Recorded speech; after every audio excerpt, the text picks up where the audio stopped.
नमस्कार, मैं हूं रिपु मिश्र। आप देख रहे हैं चंपारण मिरर। आखिरकार अमित शाह ने अपने कहे उस बात को आज पूरा कर ही दिया कि भारत में छोटी पार्टियों का कोई अस्तित्व नहीं होना चाहिए। जहां एक तरफ भारतीय जनता पार्टी ने पशुपति पारस को दरकिनार करके चिराग पासवान को अपना बनाया, आज भारतीय जनता पार्टी उसी चिराग पासवान के लोजपा को तोड़ना शुरू कर दी।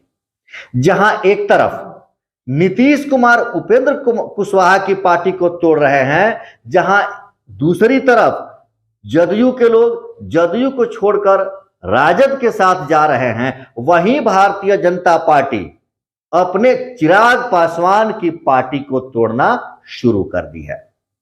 जी हां, आज हम चर्चा कर रहे हैं बिहार की वर्तमान राजनीति में हो रहे उतार चढ़ाव की, जहां एक तरफ जदयू के लोग राजद में जा रहे हैं, उपेंद्र कुशवाहा की पार्टी के लोग जदयू में जा रहे हैं, वहीं लोजपा के लोग भारतीय जनता पार्टी में शामिल हो रहे हैं।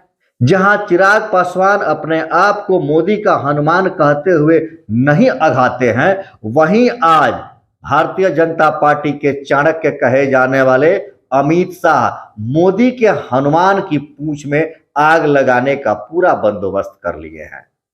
अब देखना यह है कि अमित शाह के लिए वह शुभ घड़ी कब आ रही है जिस दिन वह मोदी के हनुमान की पूंछ में आग लगा देते हैं। भले ही हम कह रहे हों कि आग कब लगाएंगे यह बाकी है, लेकिन अगर वर्तमान परिदृश्य को देखा जाए तो मोदी के हनुमान की पार्टी में, मोदी के हनुमान की पूंछ में आग लग चुकी है। एक तरफ लोजपा के पदाधिकारियों का इस्तीफा देना और फिर भारतीय जनता पार्टी की सदस्यता लेना, क्या यह आग लगना नहीं है?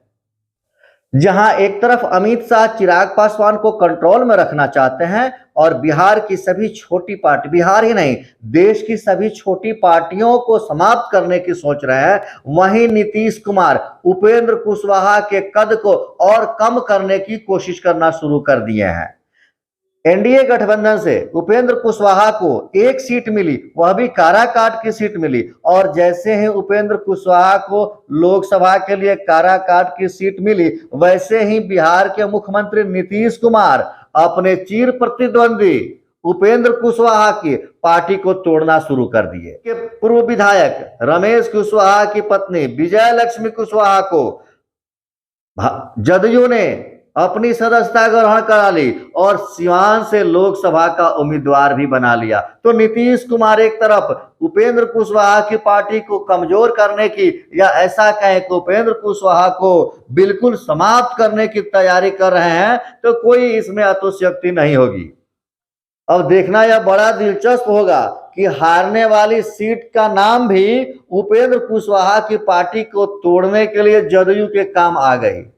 अब मैं हारने वाली सीट इसलिए कह रहा हूं, आप कह रहे होंगे कि अभी चुनाव बाकी है, लेकिन अभी क्यों कह दिया गया कि हारने वाली सीट, मतलब सिवान हारने वाली सीट? यह इसलिए कहा जा रहा है क्योंकि सिवान के पूर्व सांसद मोहम्मद शहाबुद्दीन की पत्नी हिना साहब ने पहले ही घोषणा कर रखा है कि चाहे कुछ भी हो, दल हो या निर्दल हो, चाहे निर्दलीय ही सही, लेकिन वो सिवान से लोकसभा की उम्मीदवार होंगी। 2024 में हिना साहब सिवान से लोकसभा की उम्मीदवारी करेंगी, इसकी घोषणा उन्होंने पहले ही कर दिया है। तो जब सिवान से हिना साहब नॉमिनेशन देंगी, लोकसभा की प्रत्याशी होंगी, तो सिवान का सीट बड़ा मुश्किल होगा, चाहे वह किसी के लिए हो, जदयू के लिए हो, आरजेडी के लिए हो या भारतीय जनता पार्टी के लिए, किसी भी पार्टी के लिए हिना साहब का वहां से दावेदारी करना बहुत मुश्किल हो जाएगा अन्य पार्टियों के लिए। हिना साहब के बारे में इतना ही परिचय काफी है कि वह सिवान की पूर्व सांसद मोहम्मद शहाबुद्दीन की पत्नी है। लेकिन जब आम लोगों से हिना साहब के बारे में पूछा गया कि क्या हिना साहब अगर लोकसभा की उम्मीदवार होती हैं तो क्या उनके ऊपर एक बाहुबली की पत्नी होने का आरोप नहीं लगेगा, क्या बाहुबली का नाम उनके साथ नहीं जुड़ेगा? ऐसे में लोगों ने जो जवाब दिया, वह जवाब सुनकर आप भी हैरान हो जाएंगे। बड़े ही भावुक होकर लोगों ने कहा कि साहब मोहम्मद शहाबुद्दीन किसी ईमानदार को कभी नहीं सताए, मोहम्मद शहाबुद्दीन कभी भी किसी के साथ अन्याय नहीं किए, भले उनके नाम के साथ बाहुबली लगा हो, कुछ भी लगा हो, लेकिन उनका जो न्याय था वह गरीब, मजलूमों, दबाए हुए लोगों के लिए था। वे कमजोरों की लड़ाई लड़ते थे और इस पर लोगों ने पलटवार करते हुए लवली आनंद का नाम लिया कि साहब अगर इस तरह की बात है बाहुबली की, तो क्या लवली आनंद किसी बाहुबली की पत्नी नहीं है।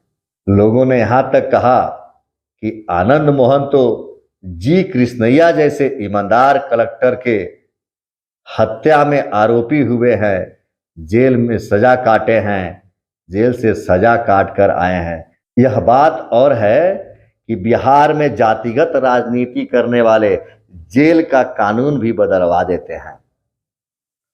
तो मैं आपको एक बार फिर से बता दूं कि अमित शाह ने जो कहा था कि देश में क्षेत्रीय पार्टी का होना सही नहीं है, राष्ट्रीय स्तर की ही पार्टी होनी चाहिए, तो अब भारतीय जनता पार्टी ने इसकी शुरुआत भी कर दी है। किस तरह से उसने बिहार में सभी क्षेत्रीय पार्टियों को तोड़ जोड़ कर दिया, सबको इधर से उधर कर दिया। अब इस समय जो चिराग के साथ भारतीय जनता पार्टी की स्थिति है, रवैया है, चिराग पासवान ना इधर के होंगे ना उधर के होंगे। चिराग पासवान के पार्टी के लोग ही टूटकर भारतीय जनता पार्टी की सदस्यता ले रहे हैं। तो क्या नीतीश कुमार के साथ जो चिराग पासवान ने किया था, आज उन्हीं के पार्टी के लोग चिराग पासवान के साथ करेंगे?